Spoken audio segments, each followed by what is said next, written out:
I don't know how to describe it other than like a demon type of sound. But it's silhouetted, hulking, every bit of 5.5 feet wide, 13 to 14 foot tall, pitch black. The one thing that ran through my mind when I had this encounter was I don't have a big enough gun. Your host, two-time witness and field researcher for more than 40 years, William Jevning. Welcome to Creek Devil. Before we get started, we have a couple of announcements. I want to mention once again, and we're going to bring this up each time we post a show. First of all, if you have questions for Mr. Black, send those to us, and Tom will give you that info here in just a moment. But as I've said last couple of shows, at least, we're working on a project, has nothing to do with books or this podcast or anything like that. But we're interested in talking to family members who've had a person disappear under strange circumstances, and you think it might be some unknown wildlife that was responsible. So we'd appreciate you contacting us. You'd be willing to talk to us. And it's a private conversation. It's not something that's going to be posted anywhere or made public. So, Tom, would you like to go ahead and have a few words? Yeah, absolutely. I want to thank everybody for your questions. They're excellent questions. And they not only do they keep the topic alive, but they keep us going because it's stuff that we haven't thought of. And we have a lot of really good questions for Mr. Black. So if you got a question for Mr. Black, send that to questions@creekdevil.com. And if you would, take a moment and shoot another question to questions@creekdevil.com just for the show, for everybody in the audience out there. And so we really appreciate that. Also, if you like the show, let us know if we've earned your like. Click like and subscribe. And if you want to support the show, you can do that for as little as $1 a month. And there's a link in the YouTube description to Patreon. And with that said, I think we're ready to go. Yeah, I was going to mention too. I chatted with Mr. Black yesterday, and I already sent him a bunch of questions. He loves the questions. We're going to be recording with him shortly. I don't know exactly what day. We haven't chosen a day yet, but here pretty soon, this week, I believe. So along with what we have already recorded, we're going to be recording, I know, at least 3 other sessions. So there's going to be quite a bit of information. And I know some listeners have thought that, well, there isn't much yet. Well, he's just beginning. In this whole time we talked with him in this first recording session, he wanted to give a foundation for how they got involved in all this. And he unfolds more information as we go along. And these new recording sessions we're going to be doing with him are on some very specific topics too. So there'll be a lot more information coming. So having said that, patience, please listen to what he has to say. Okay, let's go ahead and start the Q&A. Tom, what do we have for questions? Okay, so question number 1, this comes from Amanda, and this is one I'm going to shoot towards Forrest because she knows quite a bit about the macaques. And I think Amanda was looking at videos, or she has some knowledge about this, but people who have them as pets, I believe, and they wash them. And I think the question is, do macaques have a kind of an odor, or do they exude an odor, and how could that possibly relate to our topic, gorillas, chimps, and then the big guy, Bigfoot? Okay. Forrest, you're on the hot seat. I'm on the hot seat. I know exactly what she's talking about, because if you watch any of these pet macaque movie videos out there, they incessantly bathe these babies. And I always thought that was kind of peculiar myself, because I had a friend that had a macaque, and she even had it into her adult years. Now, the only time I ever saw her bathe that macaque, I mean, she might have bathed it weekly, I don't know, but these people bathe them like, it seems like every 15 freaking minutes on these videos. And a lot of that could be done for the shows too, so that may be what she's speaking about. But anyway, my friend, I know that she bathed her at least once a week, but she kept diapers on her all the time. You have to. they're not potty trainable. So you have to keep diapers on them. And the only time I ever saw her kind of take the macaque to the bathroom and get it in the shower or something was to wash off the, excess poop on the rear end. So anyway, all that aside, I never thought that macaques had a peculiar smell. They just smell like macaques. I didn't find them offensive at all. And anyway, I saw something myself here, a week or so ago, actually in one of the comments that somebody, because there is one group that I actually do like to follow on there, and that she said that macaques stink. And I was like, well, I don't think macaques stink. I mean, all animals have a certain smell. My horses have a certain smell. My cats have a certain smell. I'm sure to them, we have a certain smell. Well, anyway, I pull out one of my primate books and I'm like thinking, because I don't have any macaques handy to go take a sniff of. So I'm like thinking, okay, well, I'm going to look this up and see, do macaques really have an offensive smell? And guess what? They don't. But while I'm thumbing through there, I started reading some other stuff because now I have been around gorillas and I have been around chimpanzees, my non-favorite other primate. They do have BO, and it smells a lot like human BO. But I did find something that you gentlemen may find quite interesting. The silverback gorillas have an ability to turn on a stench at certain times and other times to completely turn it off. And primatologists, anthropologists, zoologists do not know how they do it. So I thought, how interesting.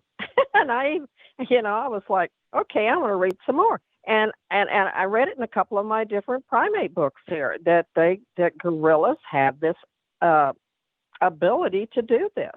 And how many times do we hear that, you can be around Bigfoot and never smell anything, and then other times you smell this overpowering stench. So I thought, how interesting. And it's just the silverback male gorillas that can do this. Well, Forrest, that brings up another question. That's interesting. They don't know how they do it. Do they know why they do it? Well, it seems like when they're agitated and they're angry, that's when the males do this. And I don't know whether it's a large release of possible. That's what I was thinking. Maybe it was a large release of testosterone in the body or adrenaline or something that causes this. I don't know. Obviously, people that are around them all the time would be have the ability to study this, but it seems that they do it mostly when they're agitated and angry. Okay, and that kind of that's what we get with our. Well, I just thought how interesting that fits in with Bigfoot. Oh, and all the time, I did not know this. Well, and when you do smell it, I'm telling you, I've never smelled a silverback, but with Sasquatch, it's unmistakable, and it really grabs your attention. Will, you had that experience? Oh yeah, it's a very unpleasant experience. Yeah, it knocks you for a loop. Absolutely. I have a question here from a listener. Let me, and it's going to be, I guess, directed to you, Forrest. Why are discoveries of animals such as the billy ape and other new primates being promoted and shared among the world, while evidence supporting the existence of Bigfoot is covered up or ignored by scientists? Why is one officially recognized and the other ignored? Well, now, that is a very good question. Because I don't know the answer to that. And I doubt very seriously, I can guess at it. Most of your large apes that are recognized are in Africa. Most of those areas in Africa have already been designated as national sanctuaries, and they've already been set aside. So I don't know. I may be way off on this, but it may be that Bigfoot, if he was recognized as a ape, and they needed to set aside. Look at all these Bigfoot is even larger than chimpanzees, larger than gorillas, and they obviously have a much larger area that they traverse to feed and such. Can you imagine what that would encompass as far as, I don't know. You know what I think? It's not like, it's not like you can go tell a Bigfoot that he can only stay in Oregon. He can't roam up to Canada, and he can't roam into California or Washington, or you see where I'm going with this? Right. Most of those primate sanctuaries over in Africa, those animals pretty much stay in the same area all the time. I mean, they move around with the things that their ranges eating are smaller. when it comes to the food. Yeah, their ranges are just so much smaller than what it would take to, take care of a Bigfoot. Here's the thought, and this might be part of the reason, and I think it has to do with expectations. I think for decades, because of National Geographic and all these, TV shows, we expect things like this to be in certain parts of the world and not others. We like to think, because we're constantly told we're, the leading superpower in the world and all this technology and blah, blah, blah. I think a lot of people find it incredulous to think that something like this could be right here in our own backyards. That should be over in Africa or South America or maybe Siberia, some, exotic remote location. With the other exotic wildlife. And it's just too hard for a lot of people, I think, to come to grips with the fact it could be right here in our own backyard. Well, I think you're correct, and I think, too, that people tend to think that most of the world has been explored, and I think you'll find that there's areas even in Africa and Asia and, oh my gosh, probably even in Europe, and we know as well in Canada, Alaska, and the United States, the lower 48 even, that there are plenty of places here that haven't been explored. And I just, I think man has gotten to the point that we seem to think that we have discovered everything, and in fact, we have not. We make new discoveries of mammals and even primates, monthly. Well, what about this thought? If it became publicly acknowledged, okay, and now you're going to have hordes of people going out looking for these things. And as we know, they are not friendly. But there's already... So it could be a public safety thing. There's already hordes of people out looking for them, and they don't find them. Right? Yeah, there's people... There's people who claim they do, but I'm not buying it. Well, there's some people that I follow on Facebook just for laughs and giggles. My gosh, they're buying every bush and every tree, according to them. Oh, but, yeah, you've probably seen the same ones I've seen on Facebook. Every single, there's one, and I won't say who it is. There's one that posts pictures, I think, daily, and makes a big fuss about it. And there isn't a bloody thing in any of those pictures. Nothing. Oh yeah. The guy with the pareidoia. Well, that's lots of them. Now, I do know some good people out there who do find things and, do good work. But man, there's sure a lot of them that it's fanciful thinking. All right. Well, we gotta. Yep. Let's move on. Are we ready for another question? We're ready. All right. Okay, so this person wants to know, David wants to know, he says, in Creek Devil, episode 17, I noted that your cover picture shows two Sasquatch with long flowing hair like humans. So I'm wondering, does Sasquatch have long hair like humans? That is, it keeps growing and growing long on the head. Is it in some types but not in others? I've never seen this in apes. Do apes have any long head hair? Which I think is a very good question. So gorillas and chimps, the hair length is he's saying it's kind of even, it's uniform throughout the body, and they don't have a mane like humans or horses. So, well, I don't know. With the different variations of Sasquatch, reports would certainly indicate that. For instance, we'll look at the Patterson Sasquatch and the ones that I've seen, which look just like that one, except they were, a little bit larger. The hair was a uniform length. But while other people report that sometimes they have long hair on the heads and long hair that hangs off their arms. If they pull their arm out, reach their arm out to do something, and they see this long hair hanging off. So we get those reports. So I'm sure there is some variants among the different types. Forrest, what do you think? Well, I think you're exactly correct. I mean, your orangutans have a slightly longer hair. It is uniform pretty much all over the body, but they do have hair that hangs off longer off their arms. And gorillas and chimpanzees do not have that. Your gibbons don't either.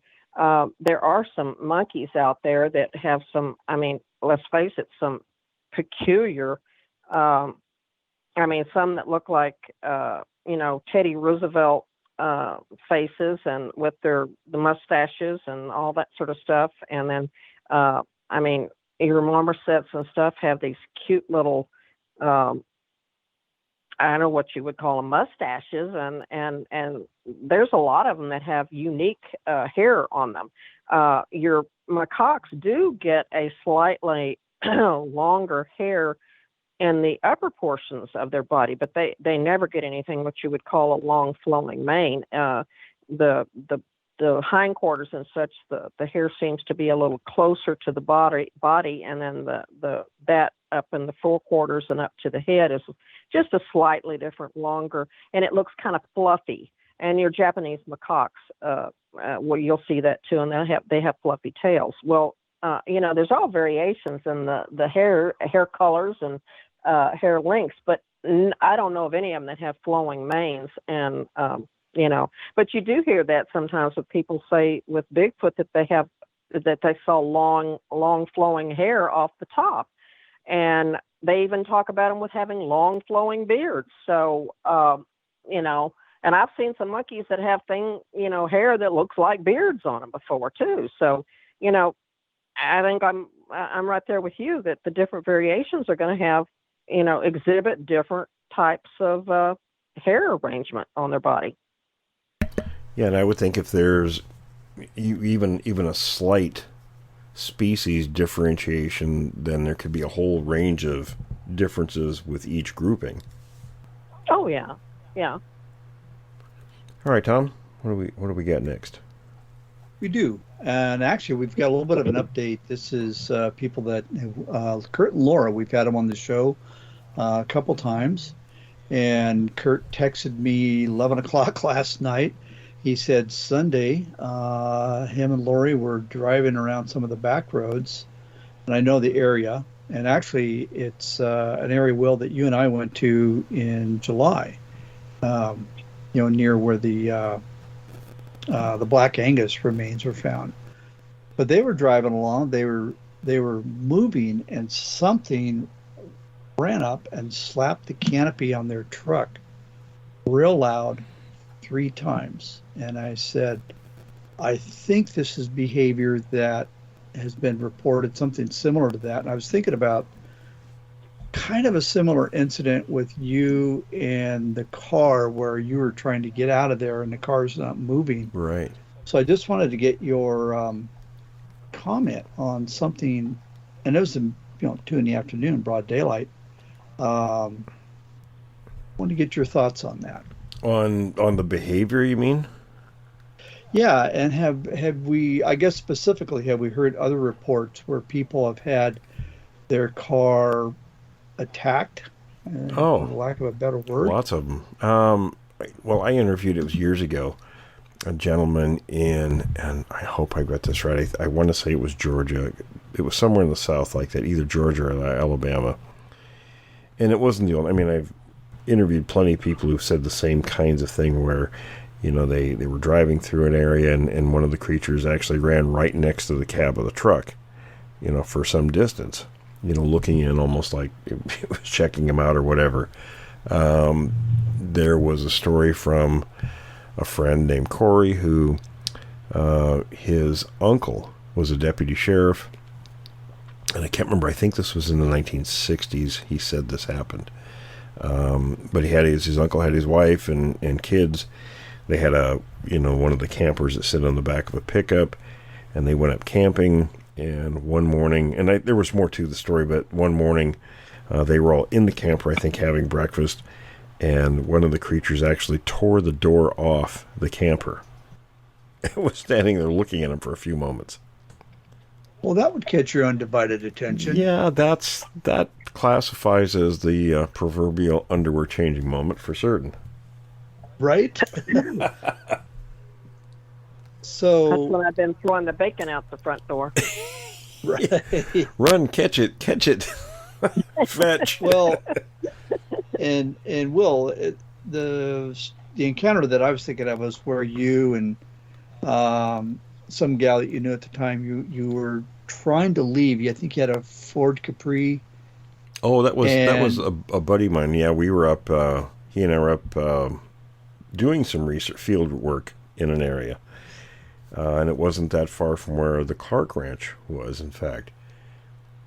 And we'd heard some vocals that were close, and I was trying to get in a place, you know, because you're limited by where the roads are, you know, in an area, so you kind of have to do the best you can to maneuver with what you have, you know, getting closer to where the vocals were going. But we were trying to see if we could actually see the creatures. It was night, and I ended up backing in by this tree, and we sat there for a while and listened, didn't hear anything more, and we'd heard quite a few vocals with the windows down, and so we figured the creatures had left. You know, maybe the car lights or whatever disturbed them. And when I went to leave, it was a 4-speed, you know, a standard shift, and I went to shift it in second gear to go, and it wouldn't move. And I'm like, what the heck, is the transmission out or whatever? Then I dropped it in first gear. I thought, well, let me see, maybe there's a mechanical issue. And I could hear the tires grinding in the gravel, and then it was like a cork being let go, and I'm like, what the hell was that? So the next day we got back to his place, and I went outside and looked, and you know, from driving around those areas, your car gets pretty dusty, and my car was dark brown, and on the back quarter panels on each side of the car were these, you know, markings like, you know, these big hands had grabbed the car and then let go of it. You know, you got to think about that. A couple things. Number one, that's big to be able to hold it, to get your arms around it like that. And then number two, the strength, the sheer force involved. Just to hold the car. I mean, granted, I was at a dead stop and, you know, trying to move. And so, I mean, I suppose for something that big, it wouldn't be too much effort. But yeah, that was interesting. I mean, like I said, my mindset was there was a mechanical problem with the car, and it proved that it wasn't. Well, there's one other like thing. Was that for? Didn't something like that happen to Brenda? Well, didn't something like that happen to Brenda Harris as well? I believe so. Yeah, I think we were comparing notes the last time we talked about our experiences. Well, the other thing that caught my attention was, well, they'd all gone. You know, you thought, well, they've all did. We disturbed them. Yeah, we sat there and waited for quite a while listening, and there was just nothing. You know, apparently it seemed like they'd left. And looking back, one of them at least was right there, sneaking up on your. Was right there behind the car. Yeah. Yeah, and no bourbon or cigars or anything. No, nothing like that. No. It was pretty plain Jane situation. Yeah.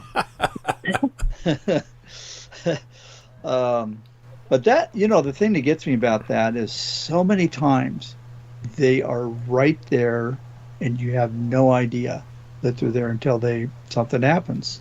There was a story too.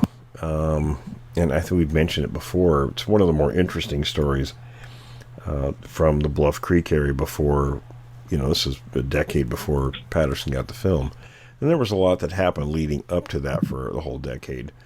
And there was some guy, and just the gist of the story was the guy went there to work. He was up in that area looking for, I guess, the boss, the crew boss. And, late at night. And apparently the guy wasn't up there with his crew, but this guy didn't know that. He drove into the area.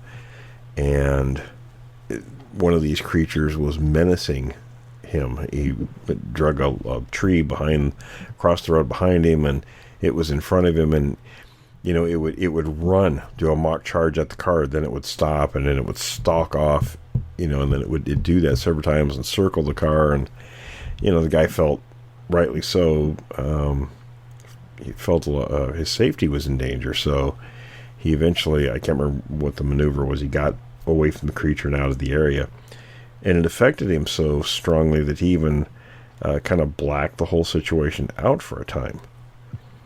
And that's something we're going to be having somebody with a psychology background on the near future here will bring that up. But, and I've heard of situations like that occasionally too, where people will be so traumatized that they black out the situation. That is interesting. And I've heard of it. I just, I guess trying to wrap my brain around that. How do you, when something like that, it seems to me that it'd just be the opposite. It would just like burn itself into your memory. But I guess if it's super traumatic, maybe that's maybe it's a safety mechanism. I think that has, roots also in combat and with police officers, in really super stressful situations, where it's a coping mechanism. Well, it makes me wonder what I've forgotten up there in the Cascades. Okay, we got time for one more question, Tom. Okay, the last question has to do with the coloration of the hair. We had a gentleman on probably about 3 years ago. He's in Oregon, and him and his friend, as kids, were up in the northern coast hills. I know the area. Actually, I think it was outside of Tillamook, and riding their bikes. And they saw one of these things in the morning, and it had to do with the coloration of the hair. They said the hair would kind of, he was trying to describe it, but it almost sounded like it was translucent or somewhat translucent, with a sort of a prismatic effect.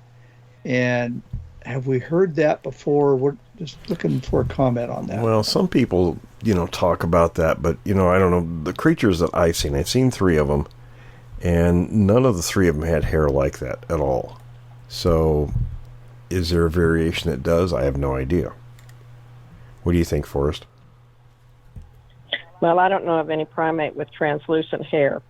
And I think that